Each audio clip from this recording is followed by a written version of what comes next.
The goal of having this conversation was just to make it clear that when you are working in a mixed methodology study, it's more personal than just cleaning a data set and analyzing, weighing the data that you have.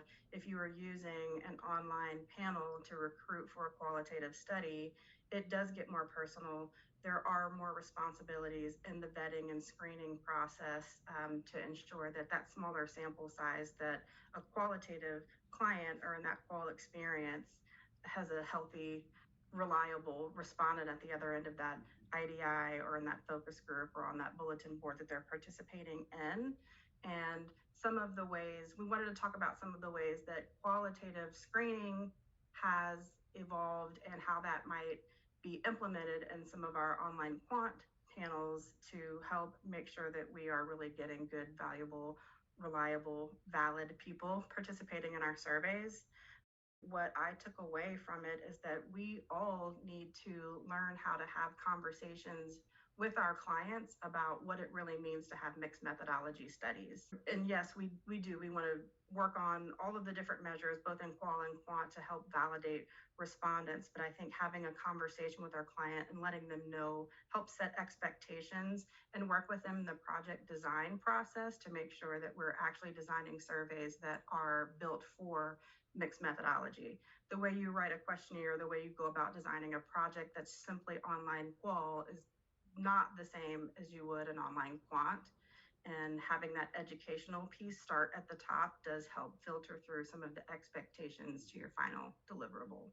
On that piece, I thought you and Katrina did such a good job teasing out the idea, and I know you just stated they're not the same, but I think there are practices in this space that people operate the same way. And so it's understanding, being able to connect those pieces to show what that, again, we're kind of back to the trade-off standpoint. And I think we were highlighting and chatting in that piece really about how quantitative, even B2B online research right now is people will repackage some of the same tendencies, but that has a direct impact on what you're actually buying or what you think you're buying, and to connect it back and put a price tag on it. Like if we can put an ROI on quality and help inform every step of the way, it's going to highlight the need to protect those reliable assets. And not to say that the other side or the more, I'll say, efficient means of recruiting at scale are not practical, but it's very dependent upon the need, the ask, especially from a qualitative perspective. And you both did such a good job in that session teasing out some of those ideas. Yeah, it was a very nice breakout session. I appreciated the participation from the group, and I will say that we had a lot of support from the Insights Association's Data Integrity Initiative. The members in that council were very vocal and a part of the conversation, and so really the support that happened there, I was very excited to be a part of. I will say, in my 9 years there, it was the most productive breakout session. Oh my goodness! I've been a part of, yeah. We're going to quote you on that. We're going to put that on Mary's LinkedIn tomorrow. Lock it in.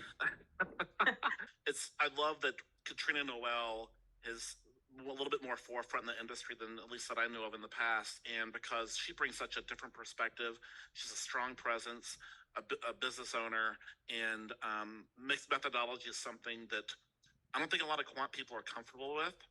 We need to have this conversation because we have enough quality challenges just on quant, and we start throwing in some qual objectives.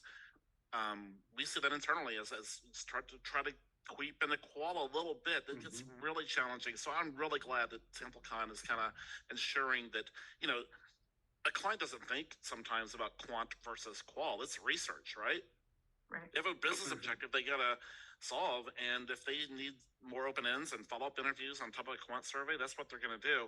So, yeah, to summarize, I'm just glad that the collaboration lab went successful. So good job.